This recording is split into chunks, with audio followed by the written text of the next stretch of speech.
to come back to some, I can say, some fundamentals about, and it will be also a link about the speech of Klaus and also from Ahmet about some data from epidemiology, virology, and also some rationale and controversies about the PPAs, and also the question of masks.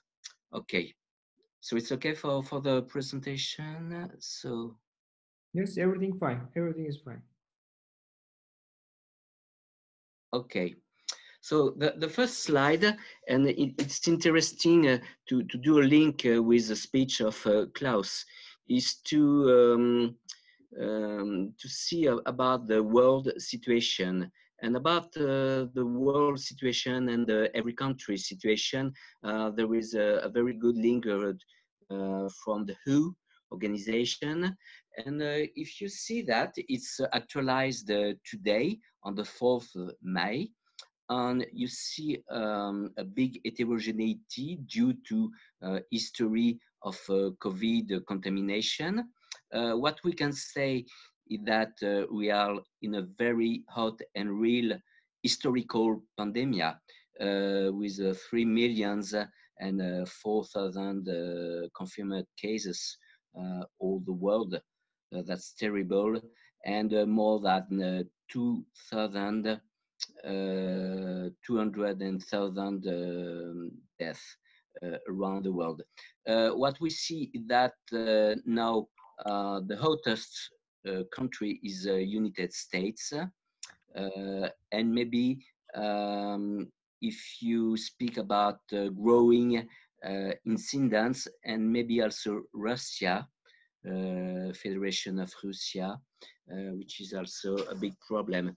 And another point interesting, if you see the China, finally, which was historical, and the origin now with a different measure and quarantine and a lot of protection, now is one of the lowest incidence new cases during the last 7 days. So we see that the situation are not static. There are evolution, and you see that with two opposite countries, with China and United States. Another point is that the situation of Africa, which seems a bit preserved, in fact. Maybe we don't have all the keys to explain that, but that's an objective case. Africa seems preserved. Okay.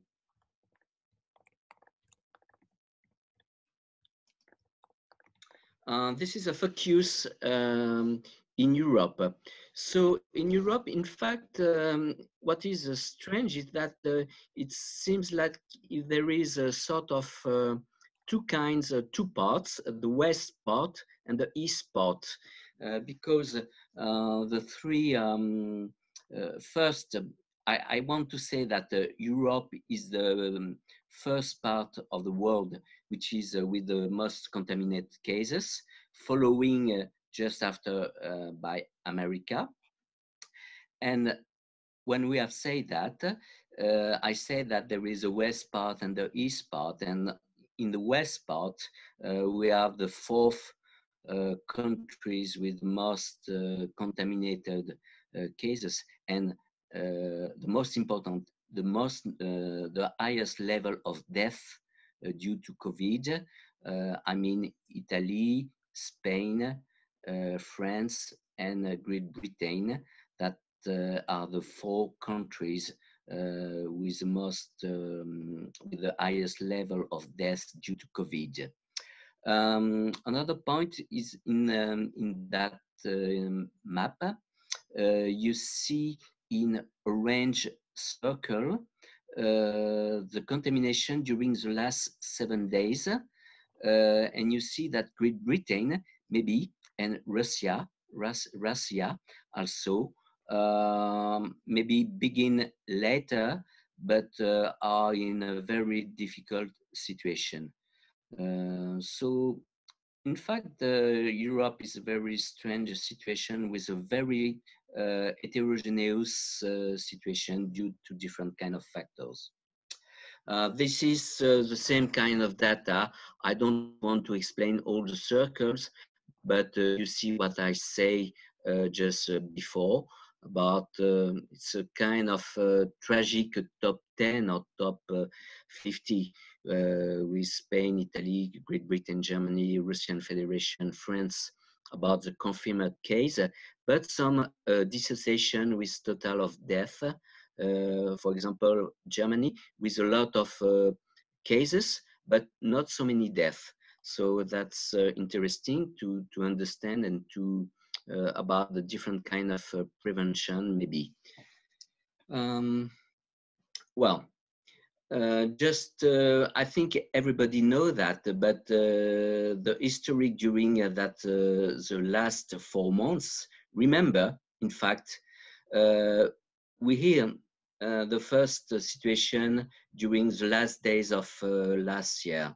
It was 31 December when the WHO informed there was the first cases of pneumonia in the province of Hebei, Wuhan city in China. And at that time, we only speak about pneumonia with unknown cause. And 2 weeks later, there was identification of the samples and the sequencing of the virus, and that it was possible to refer to a SARS-CoV-2, which is a bit different from the COVID-1 of other kind of coronavirus. And another date is 11 March, because that was a declaration of pandemia all around the world. So remember, coronavirus, in fact, are a family of different kind of viruses, RNA viruses, which causing some similar kind of disease with common cold and other symptoms. The first one was a SARS-CoV in 2003, and 10 years after, the Middle East Respiratory Syndrome, the MERS, COVID, and the third one, so is what we know is COVID-2, leading to the COVID disease. About the origin of a virus, you know, there are a lot of political controversies about that, but come back to the evidence, scientific evidence, and we know that the majority of patients was contaminated, maybe it was a link to a market and maybe with live animal, and maybe the actual virus may derive from a recombinant virus between a first coronavirus and maybe another one from unknown origin. What about the transmission dynamics? In fact, we can say there are 3 kinds of transmission. The first kind and the major transmission factor is close contact with respiratory droplets, especially when a person exhales, sneezes, or coughs. But it can be also via direct contact or via indirect contact via fomites. It means contaminated object, different kind of object, and so that's we must have that in mind in our hospitals. The question of airborne transmission, we know that there are some virus in aerosol form, but what we know is that airborne transmission has not been reported at that time. So we know that it can be possible, maybe with generating procedure, medical or surgical generating procedure, as the sheriff say, but we have not real fact of transmission with airborne, which have been reported. Another point is that the presence of the virus in other body fluids, for example, in blood, cerebrospinal fluid, urine, saliva, and also the fecal oral. But it's a presence, and we have no evidence of transmission with that kind of biologic matrices. So come back to the question about how long can a virus can live on different kind of surfaces. And we have not so much literature.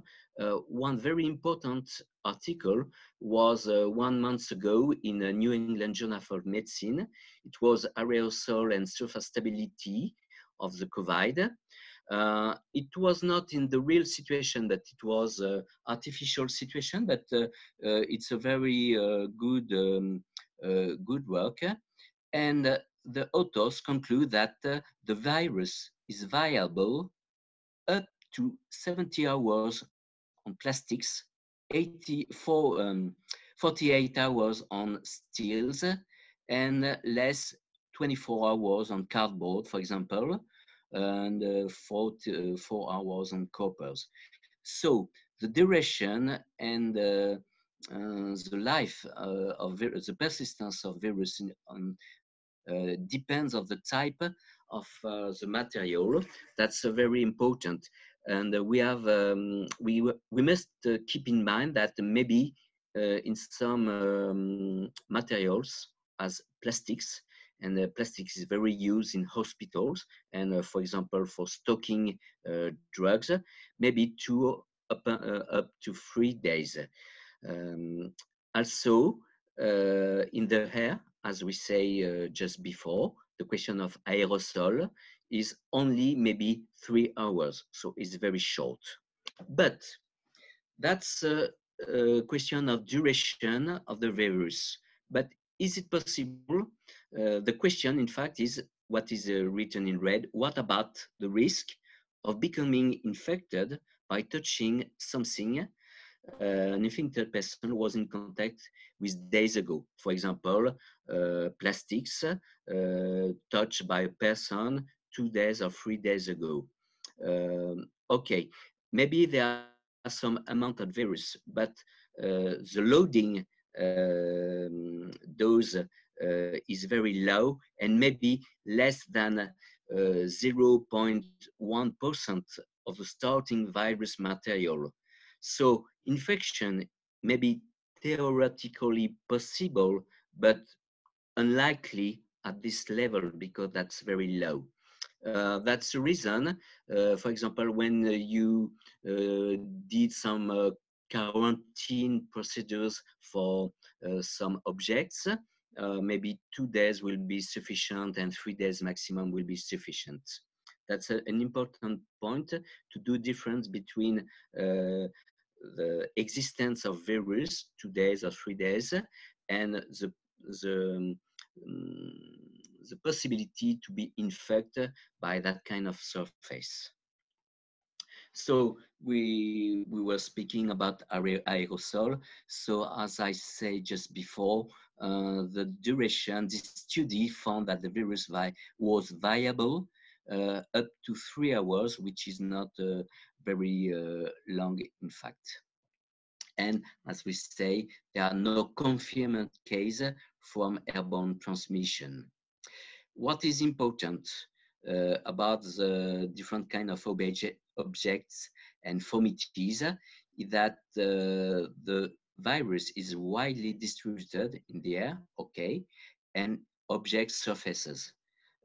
For example, in hospital, when you speak about decontamination of different kind of surfaces or different kind of objects or tools, think, for example, to computer mice or telephone or different kind of surfaces which are touched by a lot of persons.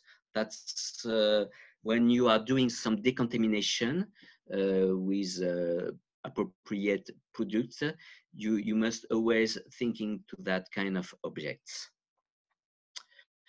About the physiology and pathophysiology, remember the incubation period is variable, but maybe the mean is 10 to 11 days. And also there is evidence that transmission is contamination and transmission is possible from asymptomatic carriers and also symptomatic carrier. What is important is the reproductive number, and we know that is the statistical data. Maybe one infected person can be infect maybe 2 to 3 person in its meaning, maybe more or less, but the mean is 3. So you can imagine the chain of transmission. More fundamental is how the virus introduce, in fact, in the respiratory tract. And one word is a receptor, angiotensin converting enzyme 2 receptor, which is a key receptor because that the virus binds to that receptors in humans, which is responsible for the entry into host cells. And after, we know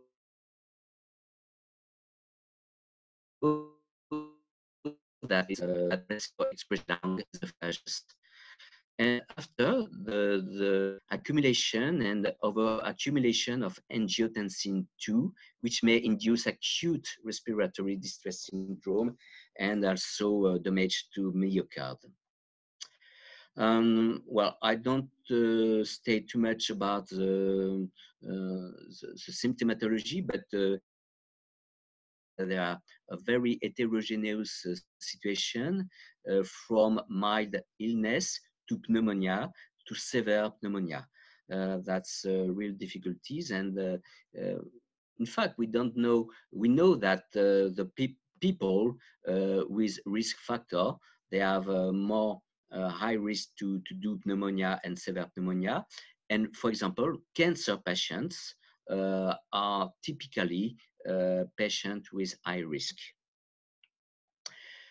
We know that at that time, excluding clinical trials, we have no specific treatments to be effective, and the only effective treatments are symptomatic treatments. Even if there are a lot of clinical trials, maybe more than 200 clinical trials all around the world, and maybe in 2 or 3 weeks we will have the first results of some big clinical trials, for example discovery trials, which will be very interesting, for example to know what about hydroxychloroquine, for example. Well, about the face mask, I don't come back to what Sheriff say, but as you say, we don't have to. We must not to focus only about face mask, but it only one element of the protection. And the use of a mask alone is insufficient to provide adequate protection, and it must be used in conjunction with other infection prevention. For example, wash to hand, soap and water, but also alcoholic, hydroalcoholic mixture in a good way, and also avoid touching eyes, nose for the contamination, and the distanciation also contact. We know that, and that's a lot of controversy, different kind of equipments. And I want to know that there are so many controversies, and the origin of controversies are not only scientific. We know that, in fact, there are scientific controversies, and it's not so easy to do some difference, but also there are some political, in fact, controversies about the use, and we see the difference between the different countries in, for example, in Europe, but also between Europe and USA. So remember, the goal is keeping health workers from becoming patients. And we know that also in our rules that protection may also depend on resource. I think that's the situation in different kind of countries. That was a situation in France, but I think in all the countries, the origin of the politics was also the problem of resource. So we know that there are some key difference between mask and respirators.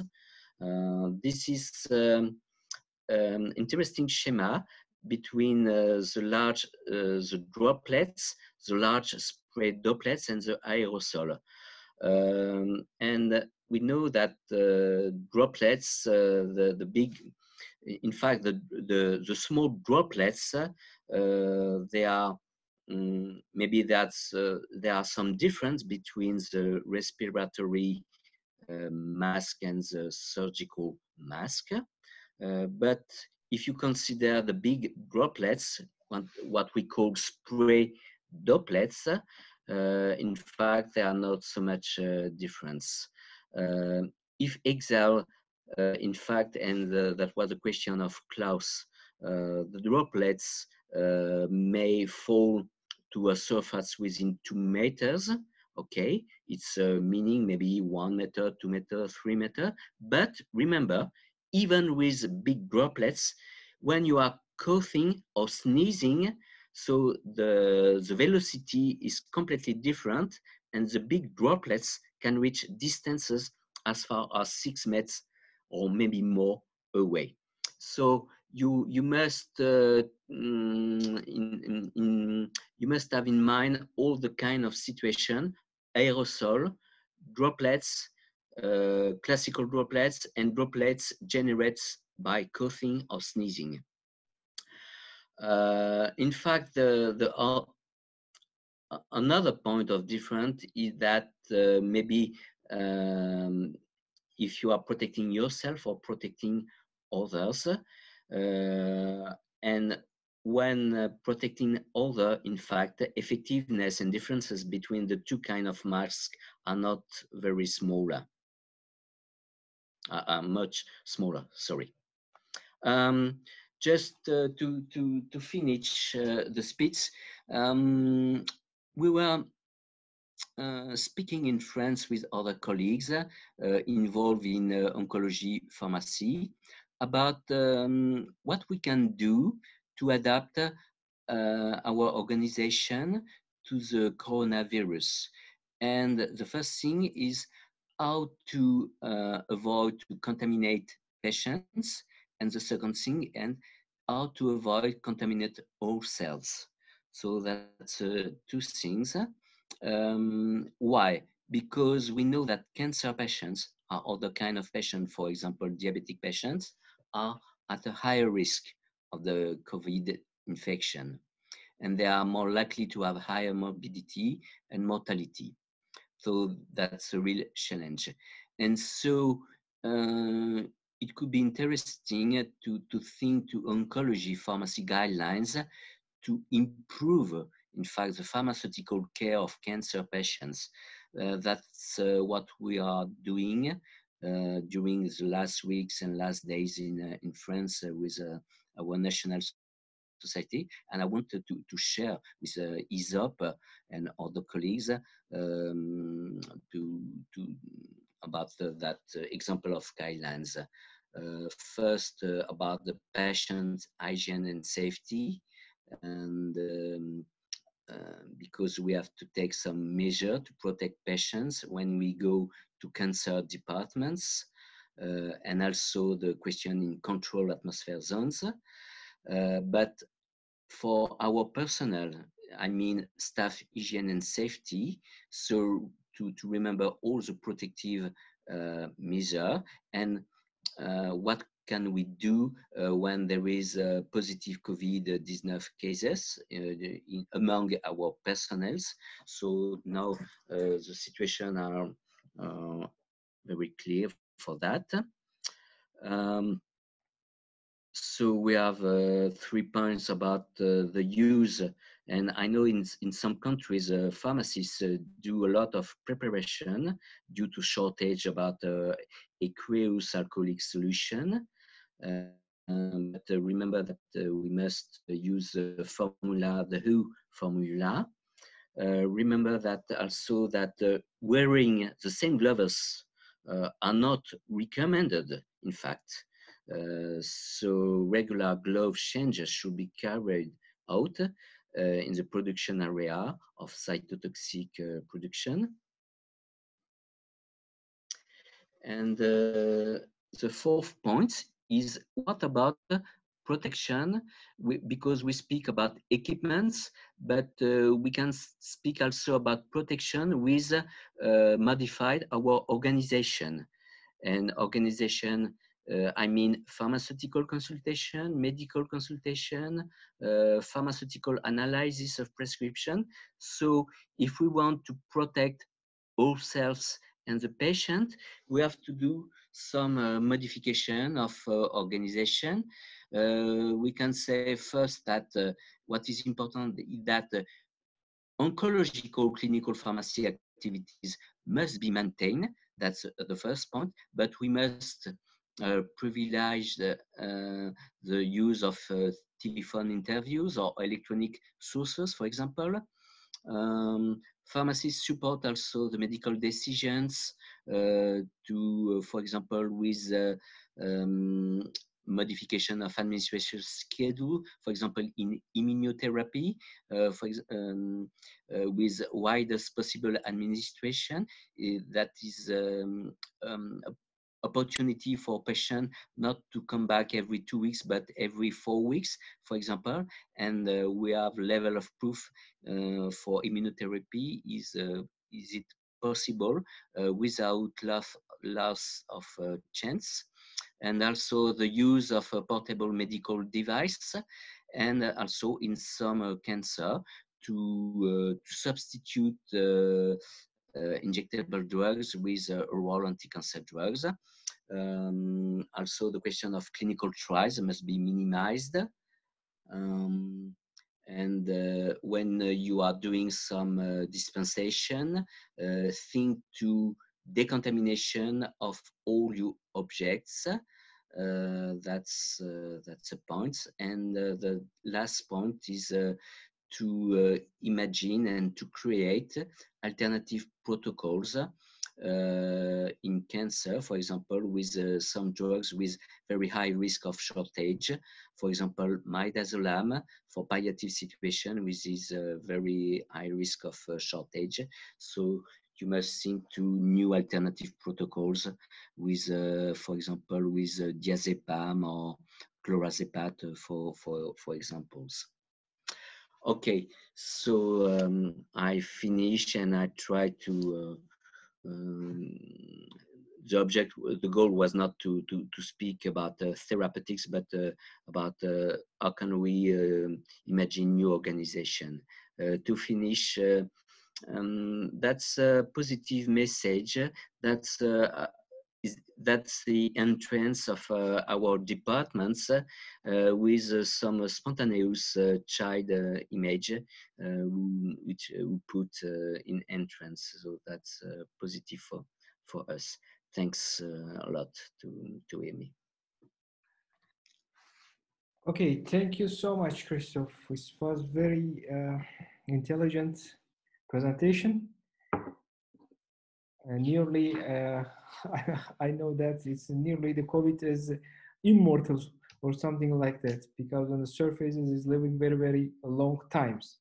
So it's 1.5 hours past. We were planning to finalize this night maximum in 1 hour, but now still we passed it. But I want to ask one questions per one speaker, and please give us very summarized answers because we reached or we passed our hour so much, and so please give a short answer to us. The first question is coming maybe to Christophe.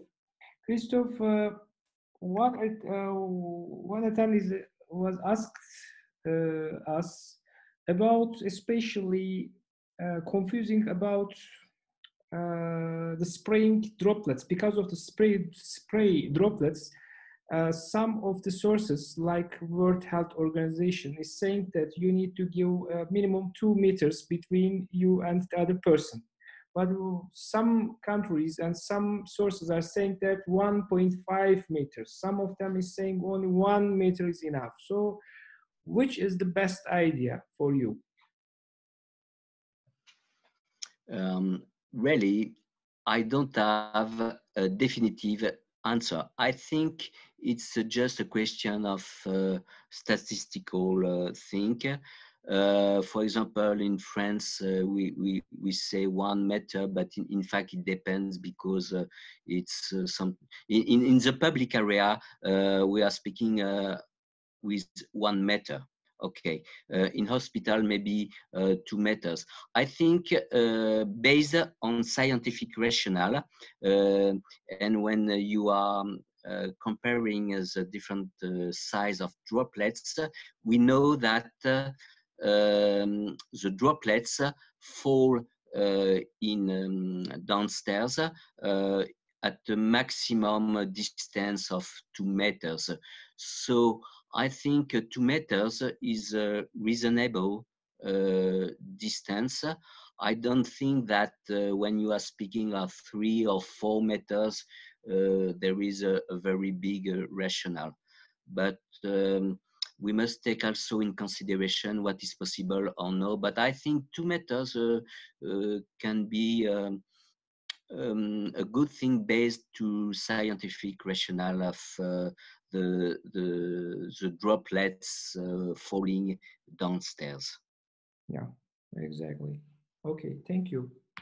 And Sheriff, you said that in your presentation, N95 masks, FFP3 masks can be sterilized by different ways and can be reused.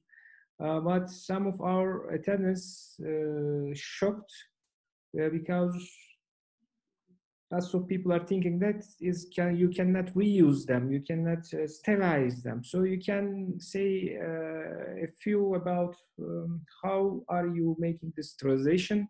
Is there a official guideline about it? So can we trust and can we say everybody in our workers, also even the people outside or the other healthcare providers,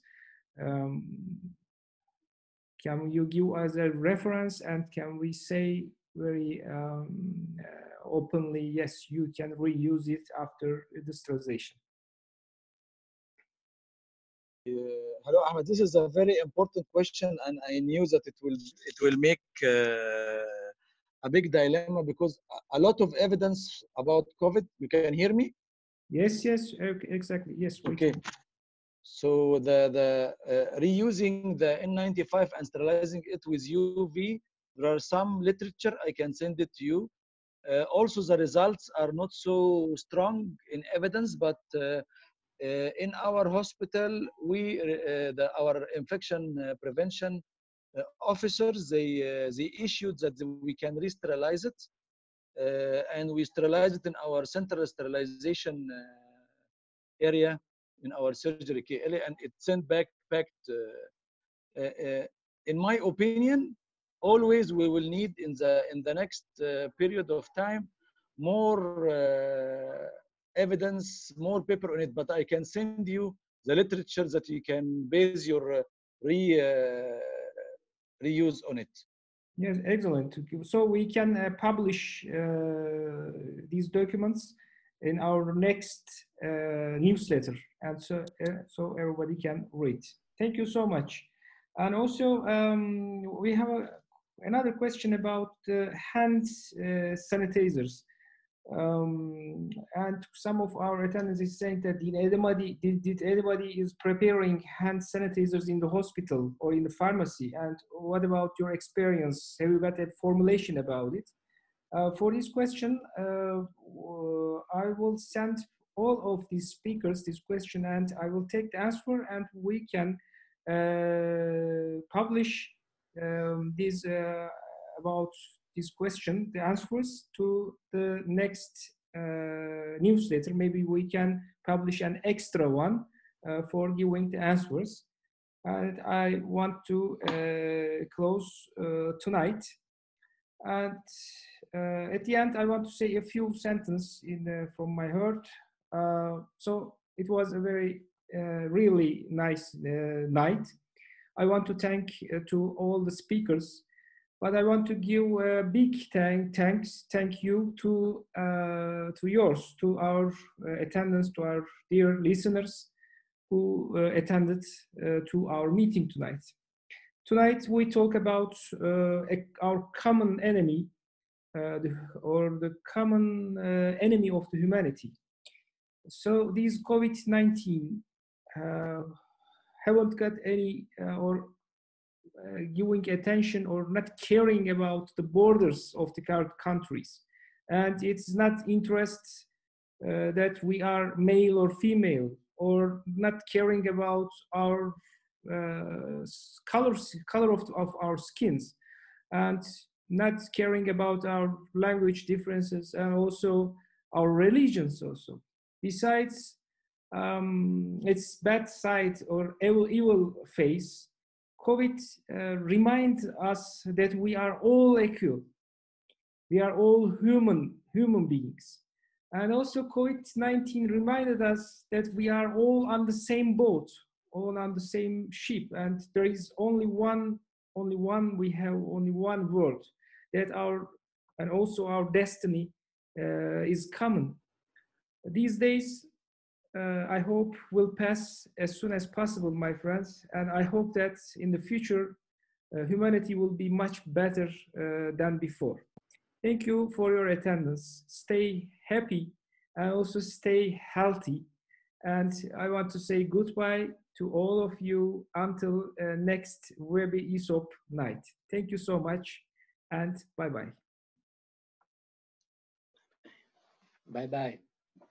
Thank you. Bye. Thank you. Bye-bye. Bye. Thank Bye. you. Bye. Bye. Bye. Great Ciao. opportunity. Until next. Until next.